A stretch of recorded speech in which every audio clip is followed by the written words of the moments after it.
기현 씨가 저희 숙소에서는 술을 못 먹게 돼 있었어요. 술을 먹고 들어와도 안 되고.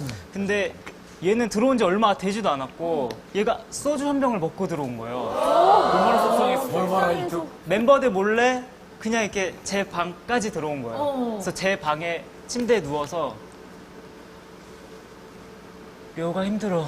갑자기 이러면서 눈물 하나를 드라마에서만 보던 같은 눈물 한 방울. 너 왜? 누구 때문에? 나 이해할 수 있을 것 같아.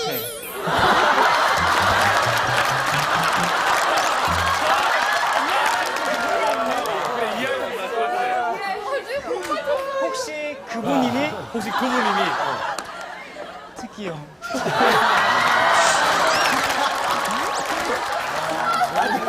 슈퍼주니어 그 전에 사실 트윈스와 미라클로 활동을 했었는데 1위를 받지를 못했었어요. 근데 인기가요에서 뮤티즌송을 처음으로 유라는 곡으로 받았던 거예요. 슈퍼주니어 유.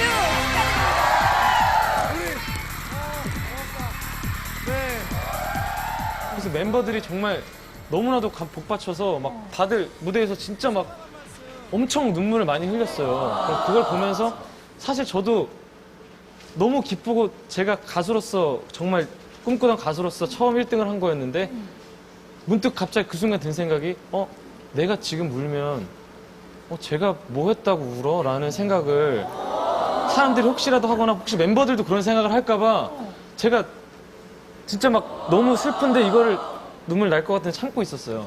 왜냐면 진짜 제가 생각해도 내가 뭘 했다고라는 생각이 들었기 때문에 그래서 이렇게 참고 지금도 울겠다. 아니요 지금은 안 울어요.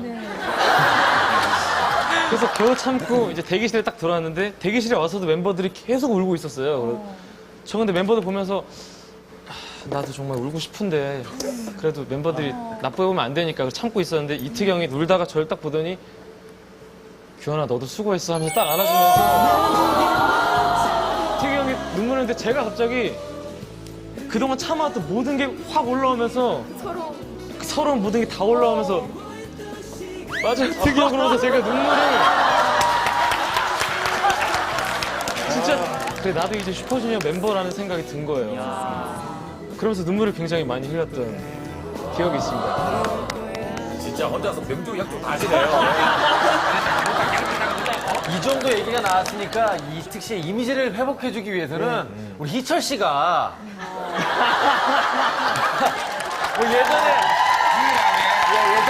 또 서운함이 있었겠지만 유일하게 이제 특이 같은 경우는 동생들한테 사실 제가 같은 친구로 보면은 동생들한테 되게 많이 치여요. 동생들이 저한테는 많이 안 그러는데 특이 씨는 되게 편하게 하거든요. 그래서 특이 씨가 동생들한테는 치이는 게 많은데 한 가지 저도 섭섭한 거 얘기하자면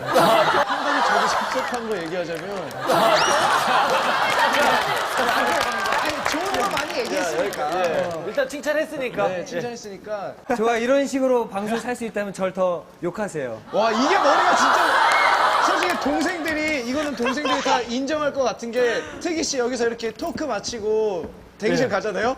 그러면은 딱 그래요. 딱 옷 벗으면서 야 잘했어. 너네 내가 한 대로 하니까 됐지.